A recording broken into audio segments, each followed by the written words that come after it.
복음서의 말씀은 마가복음 6장 30절에서 34절입니다. 사도들이 예수께 모여 자기들이 행한 것과 가르친 것을 낱낱이 고하니 이르시되 너희는 따로 한적한 곳에 가서 잠깐 쉬어라 하시니 이는 오고 가는 사람이 많아 음식 먹을 겨를도 없음이라. 이에 배를 타고 따로 한적한 곳에 갈새 그들이 가는 것을 보고 많은 사람이 그들인 줄 안지라. 모든 거울로부터 도보로 그곳에 달려와 그들보다 먼저 갔더라. 예수께서 나오사 큰 무리를 보시고 그 목자 없는 양 같음으로 인하여 불쌍히 여기사 이에 여러 가지로 가르치시더라. 아멘. 주님의 말씀입니다. 그 교회는 세상 안에 있지만 그러나 세상에 속한 공동체는 아닙니다. 그러다 보니까 그리스도인에게 있어서 이 세상이라는 곳은 일상과 초월이 충돌하고 생활과 수행이 충돌하고 현실과 말씀이 충돌하는 공간입니다. 이 긴장을 팽팽하게 유지하는 경계선 위에 서 있는 것이 우리 그리스도인들의 현실입니다. 이런 성과 속의 긴장감 안에서 살아가는 존재로서 무엇보다 중요한 것은 그리스도인으로 어떻게 살아가느냐의 문제입니다. 우리가 성경을 읽고 묵상하고 기도해야 하는 이유가 바로 거기에 있습니다. 성경이 말하는 신앙의 본질에서 이탈하지 않기 위해서 우리는 성경을 읽는 것이고 묵상하는 것이고 말씀대로 살 수 있도록 기도하는 것입니다. 오늘 서신서의 말씀을 읽어보면 아주 각별한 단어를 사용해서 신앙의 본질을 그리고 그리스도인의 정체성을 설명해 줍니다. 바로 성전이라는 단어입니다. 그러니까 오늘 이 서신서의 말씀에서 사도 바울이 밝히는 그리스도인의 정체는 성전과 연관되어 있다는 겁니다. 결론부터 말씀드리면 이렇습니다. 우리가 예수님을 마음에 믿고 영접하면 하나님께서 우리 안에 거하시게 됩니다. 하나님께서 내 안에 거하시면 내 몸은 하나님이 거하시는 성전이 됩니다. 그러나 그 사실을 기계적으로 이해하는 것보다 더 중요한 것은 왜 그런지를 아는 겁니다. 즉 사도 바울이 그리스도인의 정체를 성전이다 이렇게 정의를 내렸으면 왜 그런 결론에 도달했는지 왜 그런 정의를 내리게 되었는지를 이해할 수 있어야 된다는 겁니다. 먼저 우리는 사도 바울이 말씀하는 성전과 바울 시대에 위용을 떨치고 있었던 예루살렘 성전이 다른 실체라는 사실을 이해해야 됩니다. 예루살렘 성전은 사람의 설계와 노동으로 지어진 건축물입니다. 이 예루살렘 성전에서는 어쩔 수 없이 사람들에 의한 차별과 그 질서가 존재했습니다. 그러나 사도 바울이 말씀하는 성전은 예수님께서 친히 모퉁이 돌이 되시고 사도들과 선지자들을 기초로 세워진 성전입니다. 우리가 지난주에 보았듯이 다윗이 배 에봇을 입고 춤추는 모습을 우리가 기억합니다. 그로 인해서 자신의 아내이자 사울의 딸이기도 한 미갈에게 채통 없는 행동이라고 힐난도 받았지만 그러나 다윗은 이 하나님의 궤를 다윗성에 모심으로써 마침내 다윗성이 하나님이 거하시는 거룩한 전이 된 것에 대해서 기쁨을 감출 수 없었습니다. 이때의 성전 다윗성은 건축물이지만 그러나 그 안에 하나님의 궤가 있음으로 인해서 하나님의 전이 된 것이다. 이렇게 볼 수 있습니다. 사실 다윗처럼 입지전적인 인물도 드뭅니다.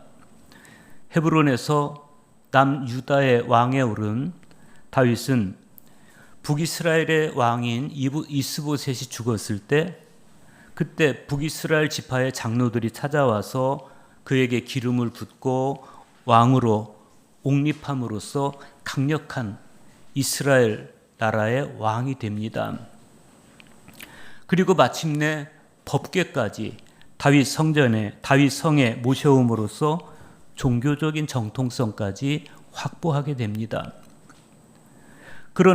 오늘 구약의 말씀은 바로 그런 상황을 배경으로 시작이 됩니다. 사무엘하 7장 1절 보십시오. 여호와께서 주의 모든 원수를 무찌르사 왕으로 궁에 평안히 살게 하신 때에 그랬습니다. 여기서 평안히 살게 하신 때에라고 하는 것은 다윗 왕이 정치적 정통성, 종교적 정통성까지 다 확보함으로써 더 이상 대적도 없고 정적도 없는, 더 이상 위협하는 사람이 없는 가장 평화로운 시절을 맞이했다는 것을 보여줍니다. 나라가 평화로워졌습니다. 그러자 다윗의 마음속에 한 가지 부담이 싹트기 시작했습니다. 그것은 하나님의 궤가 아직 휘장 안에 그대로 방치되어 있다는 것이었습니다. 그래서 다윗이 나단 선지자를 불러서 이런 말을 합니다. 내 말을 들으시오. 나는 이렇게 백향목으로 지은 궁에서 사는데 하나님의 궤는 아직도 휘장 안에 모셔둔 채 그대로 있어. 그러자 나단 선지자가 이렇게 화답합니다. 야훼께서 함께 하시니 무엇이든지 원하는 대로 뜻대로 하십시오. 학자들에 따라서는 나단 선지자가 이렇게 짧게 대꾸한 이유는 그 냉소적으로 본 것이다. 다윗의 성전 건축을 냉소적으로 반응한 것이다. 이렇게 보는 시각도 있습니다. 그리고 그런 시각이 무리가 아닌 것이 당시에는 왕조 전통과 선지자 전통 사이에 적잖은 갈등이 있을 때였습니다. 왕들은 여호와 하나님을 어떤 공간 안에 자기를 위해서 안전하게 가두고 싶어 했습니다. 그러나 선지자들은 그걸 받아들일 수 없었습니다. 그런데 이어지는 말씀들을 보면 하나님께서도 다윗의 성전 건축을 달가워하지 않으셨습니다. 하나님께서 나단 선지자를 통해서 다윗에게 이렇게 반문하세요. 내가 살 집을 네가 짓겠다는 말이냐? 반대하시는 말씀입니다. 역대상 17장 4절을 읽어보면 너는 내가 거할 집을 건축하지 말라. 이렇게 아예 단도직입적으로 말씀하세요. 하나님께서 다윗의 성전 건축을 반대하시는 이유가 있습니다. 그것은 하나님의 임재 방식에 대한 다윗과는 다른 하나님의 마음이 있었습니다. 6절과 7절 보십시오. 내가 이스라엘 자손을 애굽에서 인도하여 내던 날부터 오늘까지 집에 살지 아니하고 장막과 성막 안에서 다녔나니 이스라엘 자손과 더불어 다니는 모든 곳에서 내가 내 하나님 이스라엘을 먹이라고 명령한 이스라엘 어느 지파들 가운데 하나에게 내가 말하기를 너희가 어찌하여 나를 위하여 백향목 집을 건축하지 아니하였느냐고 말하였느냐 그랬어. 여기 보면 하나님께서 내가 이스라엘 자손을 애굽에서 인도하여 내던 날부터 오늘까지 나는 집에 있지 않았다. 나는 집에 있지 않았다. 어떻게 했다는 겁니까?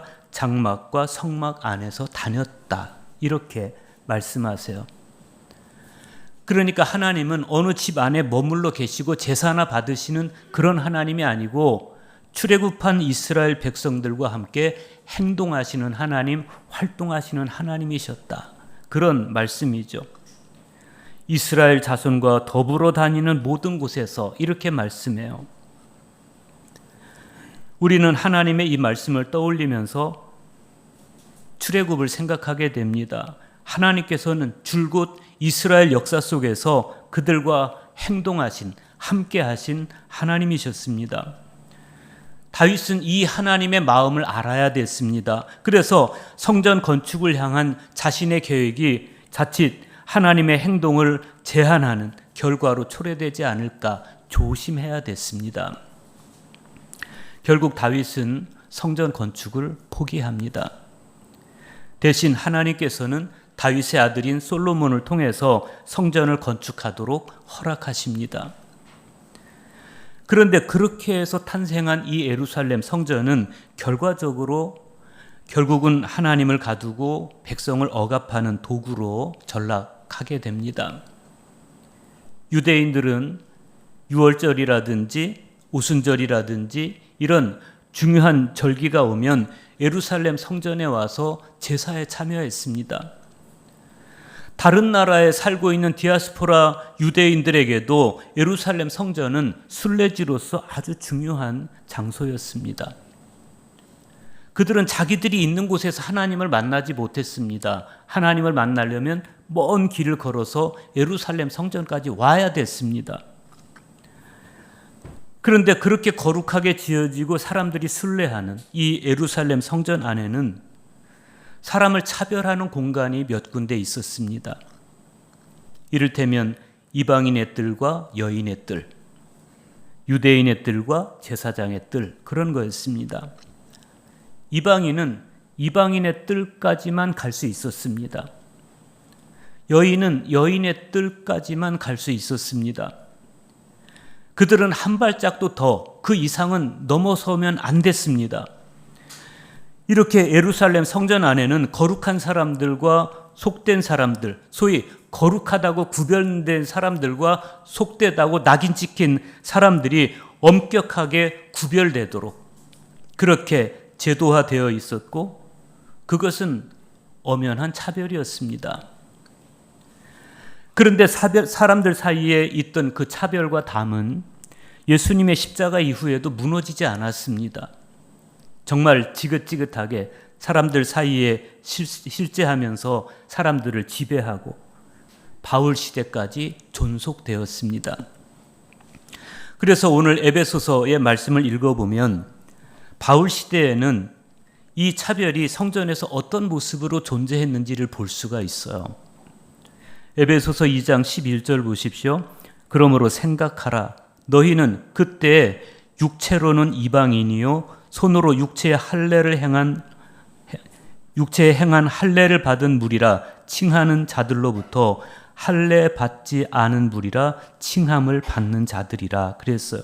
여기서 바울이 말씀하는 너희는 당시 에베소 사람들을 가리킵니다. 그런데 바울 말씀에 따르면 당시 그때 이 에베소 사람들은 할례 받은 유대인들로부터 할례 받지 않은 자들이라는 오명을 쓰고 있었습니다. 뿐만 아니라 12절 보십시오. 그때 너희는 그리스도 밖에 있었고 이스라엘 나라 밖의 사람이라 약속의 언약들에 대하여는 외인이요 세상에서 소망이 없고 하나님도 없는 자이더니 그래요. 바울이 더 기가 막힌 말을 합니다. 그때 에베소 사람들은 그리스도 밖에 있었고 이스라엘 나라 밖의 사람들이었다. 시대가 바뀌어도 그들은 여전히 밖의 사람들이었습니다. 그들은 여전히 구원으로부터 소외된 사람들이었습니다. 이렇게 인간의 삶과 종교적인 삶에서 소외가 일어나는 이유가 뭘까? 어떤 분들은 유대인들이 이방인을 차별한 것은 도덕성이 없어서 그런 것이다 이렇게 말합니다. 그러나 당시 이 유대인들은 굉장히 도덕적인 사람들이었습니다. 그들은 철저하게 율법을 지켰고 과부와 나그네들, 고아들을 잘 돌봐주었습니다. 그런데 그들은 이방인들만큼은 절대 한 형제로 받아들일 수 없었습니다. 그 바탕에는 나는 저들과 다르다는 우월감이 존재했습니다. 열등감이 더시듯이 우월감도 더십니다. 그러면 어떻게 해야 될까? 제도를 바꾸면 이런 덫에서 우리 영혼이 해방될 수 있을까? 이방인을 유대인의 뜰까지 들어올 수 있도록 허용해주고 법으로 허용해주고 유대인을 제사장의 뜰까지 들어올 수 있도록 법으로 허용해주고 제도를 바꿔주고 할례를 받았는지 안 받았는지 그 유무로서 사람들을 차별하지 못하도록 제도를 개혁하고 법을 개혁하면 그러면 사람을 차별하는 그런 악습들이 사라질 수 있을까? 물론 그것도 하나의 방법은 될 수 있겠지만 그러나 제도 개혁만으로 사람을 차별하는 그런 문제들이 해결되리라고 생각하는 건 정말 낭만적인 생각입니다. 본질적인 변화, 존재론적 변화가 없이는 우리는 사람을 밖에 세워두는 즉 차별의 악습이 절대 사라지지 않는다는 것을 알아야 됩니다. 그러면 그 본질적인 변화, 존재론적 변화라고 하는 건 구체적으로 뭐겠습니까? 에베소서 2장 13절에서 16절 보십시오. 바울이 이렇게 말씀합니다. 이제는 전에 멀리 있던 너희가 그리스도 예수 안에서 그리스도의 피로 가까워졌느니라.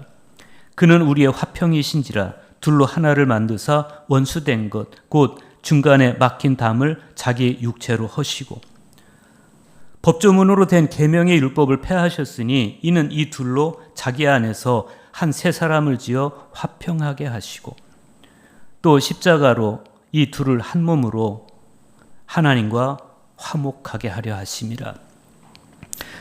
12절에서 그때 너희는 이라고 말했던 바울이 13절에는 이제는 너희가 이렇게 말합니다. 그때와 이제가 어떻게 달라졌다는 겁니까? 그때는 너희가 그리스도 밖에 있었지만 이제는 너희가 그리스도 안에 있다는 겁니다. 14절에서 바울은 예수님께서 당신의 몸으로 유대인과 이방인 사이에 막혀있던 그 담을 허물어 버렸다고 말씀해요. 법조문에 지나지 않던 한낱 법에 지나지 않던 율법을 폐하심으로써 율법이 더 이상 유대인과 이방인 사이를 가로막지 못하게 하셨다는 거예요.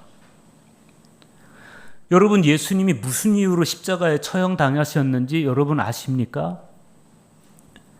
예수님을 빌라도에게 어떤 사람들이 고발했습니까? 당시 율법의 최고 의결기관인 산헤드린의 의원들이 예수님을 고발했습니다. 제목은 신성모독입니다. 그 신성모독이란 것에는 예수님 자신이 스스로를 내가 하나님의 아들이다 라고 말한 것, 그것도 신성모독이었지만 창녀들과 죄인들과 또 이방인들과 어울려 다니면서 그들을 아브라함의 자손이라고 선언해주는, 아브라함의 자손은 오로지 유대인들밖에 될 수 없는데 이방인들을 아브라함의 자손이라고, 이제부터 이 사람도 아브라함의 자손이라고 선언해주는 그런 모든 행동이 다 신성모독이었습니다. 그래서 예수를 죽였습니다. 그들은 예수를 죽임으로써 율법의 권위를 지켜냈다, 이렇게 자부했을 것입니다. 반대로 예수님은 허무하게 죽음으로써 유대인과 이방인 사이의 이 차별을, 담장을 끝내 허물지 못한 듯 보였습니다. 결국 예수는 하나님 나라를 철저하게 신뢰하다가 결국 철저하게 실패한 사람으로 십자가에 달렸습니다. 그러나 그리스도교 신앙은 바로 그 실패의 자리에서 시작이 됐습니다. 율법과 예루살렘 성전 질서의 승리로 보이던 이 십자가에서 전혀 새로운 사건이 벌어졌습니다. 그게 뭡니까? 예수님의 부활입니다. 16절 하반절에서 18절 보세요. 원수된 것을 십자가로 소멸하시고 또 오셔서 먼데 있는 너희에게 평안을 전하시고 가운데 있는 자들에게 평안을 전하셨으니 가까운데 있는 자들에게 평안을 전하셨으니 이는 그로 말미암아 우리 둘이 한 성령 안에서 아버지께 나아감을 얻게 하려 하심이라. 여기 먼데 있는 자들 그리고 가까운데 있는 자들, 그들이 누굽니까? 먼데 있는 자들은 이방인들이에요. 가까이 있는 자들은 유대인들이에요. 그런 그 모든 사람들에게 주님은 평안을 전하셨다. 평화를 전하셨다. 부활하신 예수님께서 그들에게 평화를 선포하세요. 이렇게 예수님의 부활은 예루살렘 성전을 중심으로 형성되어 있던 신앙의 질서를 혁명적으로 무너뜨립니다. 구원의 기준이 달라졌습니다. 그때 그들에게 중요한 건 율법을 지키느냐의 여부, 그리고 성전 안에서 어떤 직급을 가지고 있느냐의 여부였습니다. 그러나 이제 지금 그들에게 중요한 것은 주님의 십자가와 부활이 믿어지느냐 안 믿어지느냐 여부였습니다. 교회에서 사람을 소외시키는 악습이 극복되려면 예루살렘 성전으로 대표되는 낡은 질서가 거부되고 십자가로부터 부활로 이어지는 구원의 은총 아래서 모든 사람이 형제 자매임을 알아야 됩니다. 그래서 사도 바울은 20절로부터 22절에서 이렇게 선포합니다. 너희는 사도들과 선지자들의 터 위에 세우심을 입은 자라. 그리스도 예수께서 친히 모퉁이 돌이 되셨느니라. 그의 안에서 건물마다 서로 연결하여 주 안에서 성전이 되어가고 너희도 성령 안에서 하나님이 거하실 처소가 되기 위하여 그리스도 예수 안에서 함께 지어져 가느니라. 여기서 바울은 그리스도인의 정체를 전혀 새로운 차원에서 제시합니다. 첫째는 주 안에서 성전이 되어가는 사람들이다.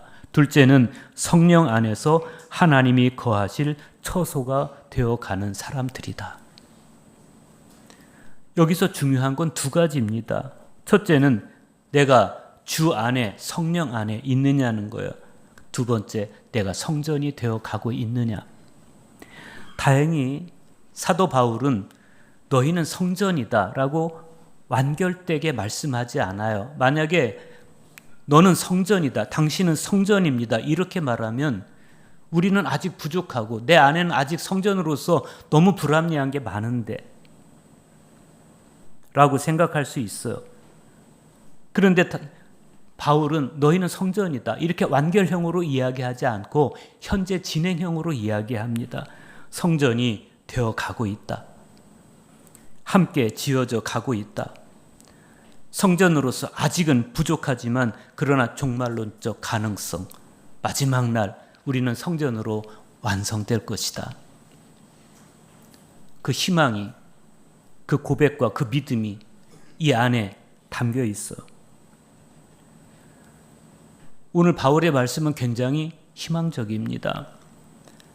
지금 내 모습이, 지금 여러분의 모습이 이미 완성된 모습이라면 얼마나 실망스럽겠어요. 그러나 지금 우리는 성전이 되어 가고 있어요. 함께 지어져 가고 있는 중이에요. 그래서 우리는 그 어떤 사람도 함부로 속단하면 안 됩니다. 우리 모두가 지금은 허점투성이지만 그러나 아름다운 성전으로 지어져서 주님이 내 안에 계시는 성전으로서 나의 내면에서 예배가 그쳐지지 않고 기도가 그쳐지지 않고 찬양이 그쳐지지 않고 말씀이 샘물처럼 청량하게 나의 내면으로부터 솟아나와서 내 영혼을 적시고 성전으로서 헌신하고 성전으로서 봉사하고 성전으로서 십자가를 지는 그런 일들이 우리 안에서 일어나야 되는 것이죠. 누군가 여러분에게 당신의 정체는 무엇입니까? 라고 묻는다면 나는 성전이 되어가는 존재입니다. 나는 지금 함께 지어져 가는 존재입니다. 이렇게 대답할 수 있기를 축복합니다.